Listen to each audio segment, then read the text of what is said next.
Kasus viral dari Sumatera Selatan. Seorang istri di Musi Banyu Asin, Sumatera Selatan bersekongkol dengan anak dan menantu untuk menghabisi sang suami. Usai pembunuhan, korban dibuang ke bawah jembatan. Jasad korban ditemukan di bawah jembatan Mangunjaya, Kecamatan Babatoman, Kabupaten Muba, Jumat 17 Maret lalu. Sempat menjadi misteri, pembunuhan ini akhirnya terungkap setelah unit Reskrim Polres Muba dan Babatoman curiga dengan tingkah laku Ferdi Julianda, menantu korban.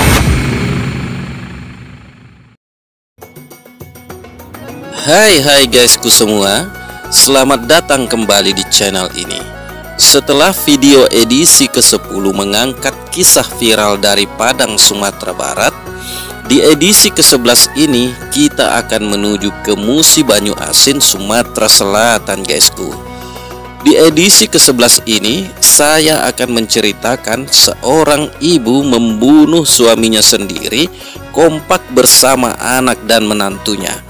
Jarang terjadi seperti ini guys. Bagaimana kronologinya dan juga motif pembunuhan ini bisa terjadi guysku? Tanpa berlama-lama lagi, langsung saja kita menuju ke TKP.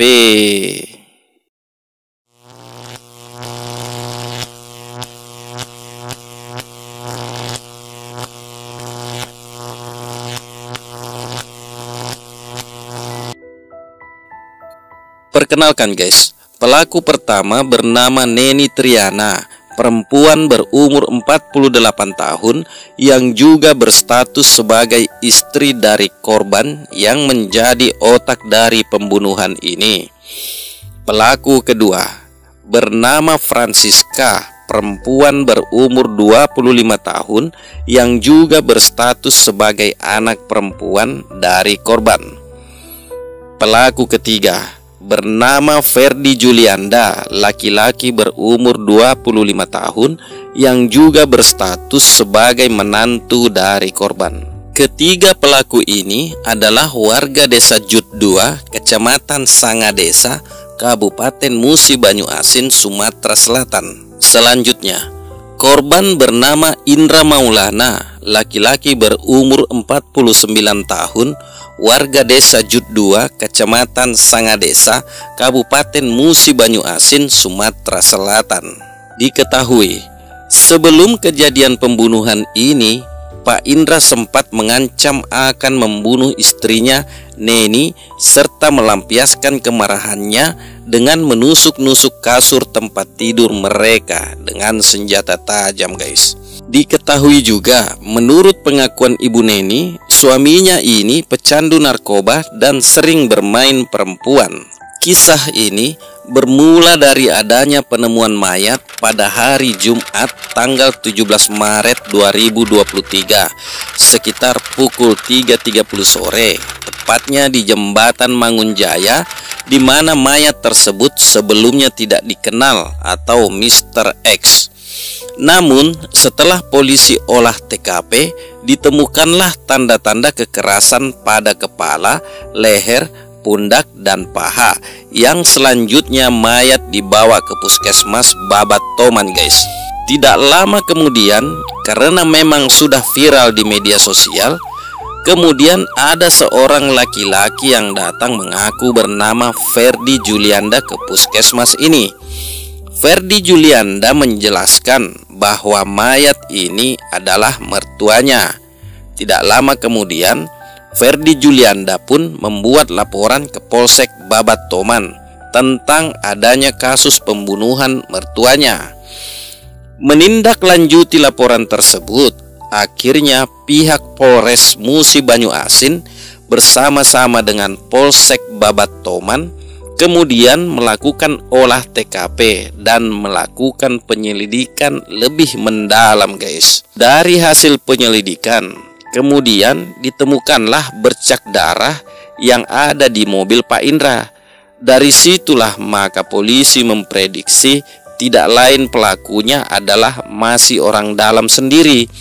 Singkat cerita, akhirnya dilakukanlah penangkapan terhadap si Ferdi Julianda ini guysku. Nah, Dari penangkapan ini, akhirnya Ferdi mengakui bahwa pelaku daripada pembunuhan mertuanya ini adalah dia, mertua perempuannya, dan juga istrinya. Dari hasil penyelidikan, kemudian ditemukanlah bercak darah yang ada di mobil korban. Dan disitulah maka polisi memprediksi tidak lain pelakunya adalah masih orang dalam sendiri. Kemudian setelah dicek, dikumpulkan alat bukti, akhirnya dilakukanlah penangkapan terhadap si Ferdi Julianda ini setelah alat bukti sudah cukup. Nah, dari penangkapan tersebut akhirnya mereka mengakui bahwa pelaku daripada pembunuhan tersebut adalah satu istri dan anak serta menantu. Kronologi kejadian. Pembunuhan ini terjadi pada hari Rabu tanggal 15 Maret 2023 pukul 10 malam guys. Di mana sebelumnya pada sore hari itu Pak Indra ini pulang ke rumah dan sempat bertengkar hebat dengan istrinya Neni yang akhirnya mengancam akan membunuh ibu Neni ini guys.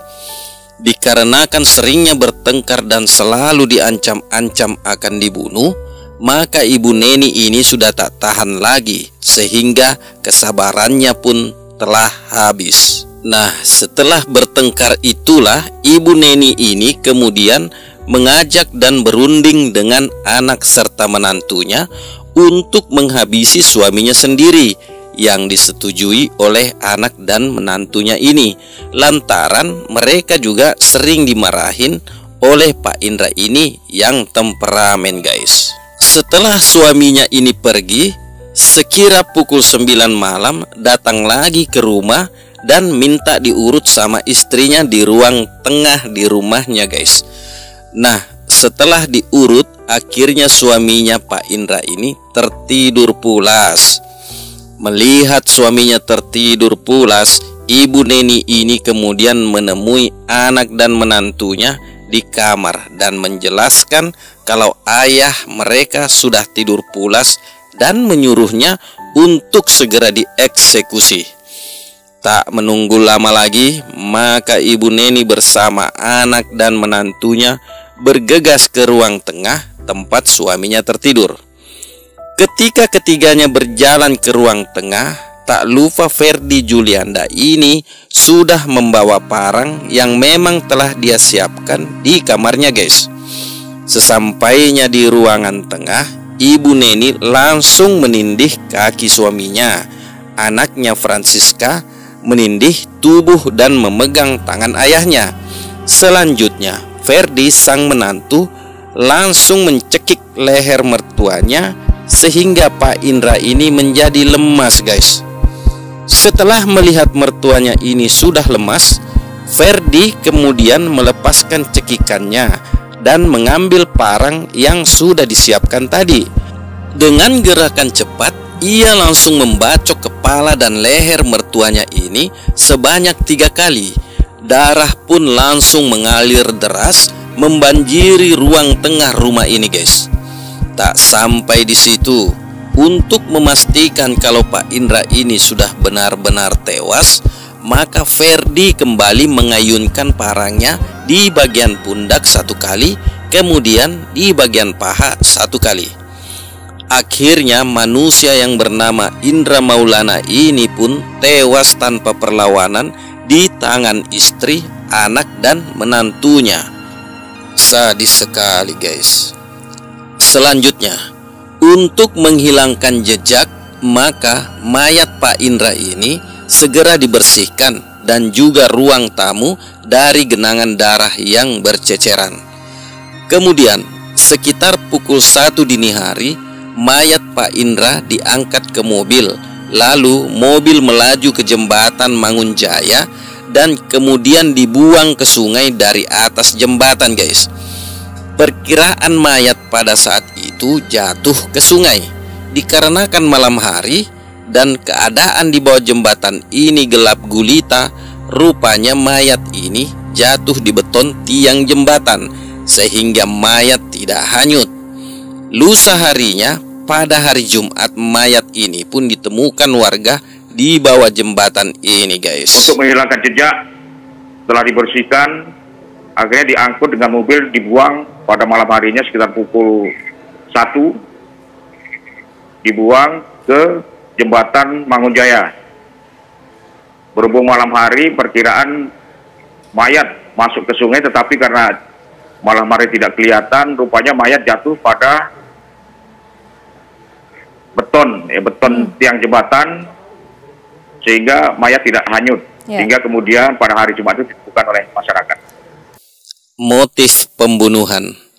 Dalam penyelidikan polisi, Ibu Neni ini mengatakan motif pembunuhan yang dia lakukan dengan mengajak anak dan menantunya dikarenakan sakit hati yang mendalam kepada suaminya lantaran seringkali dimarahi, sering melakukan KDRT dan dipukuli, sering berselingkuh, pecandu narkoba, dan juga sering diancam akan dibunuh. Ini yang dikatakan Ibu Neni guys. Karena sudah 1 tahun hampir saya sudah mengundang masalah sakit hati. Istri saya dan sering dimarahi karena sering main tangan istri. Kalau dari hasil pemeriksaan karena sakit hati saja, karena korban ini sering melakukan KDRT terhadap istrinya, yaitu dalam hal ini ibu dari pelaku. Cewekan, pacaran sama bini wong. Kita tahu Bu ya dia pacaran. Tahu. Kalau dia ditegur tuh marah. Marah. KDRT dia. KDRT. Mau kasar mono. Macam kamu bunuh boleh. Narkoba tuh. Kapan nyabu mono. Ancaman hukuman.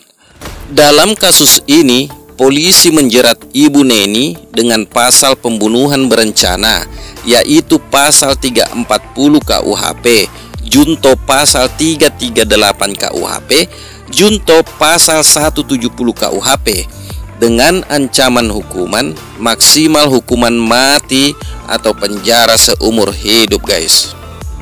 Bagaimana menurut kalian semua tentang kasus ini guysku? Berikan komentarnya di kolom komentar di bawah ini.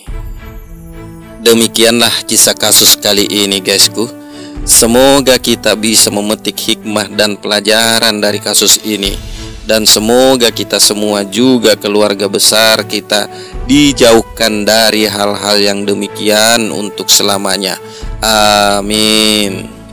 Oke guysku semua yang budiman, saatnya saya akan undur diri. Tetapi sebelumnya tolong di subscribe dulu channel ini dan aktifkan lonceng notifikasinya guysku, agar kita akan mudah berjumpa lagi di jejak kasus viral edisi selanjutnya.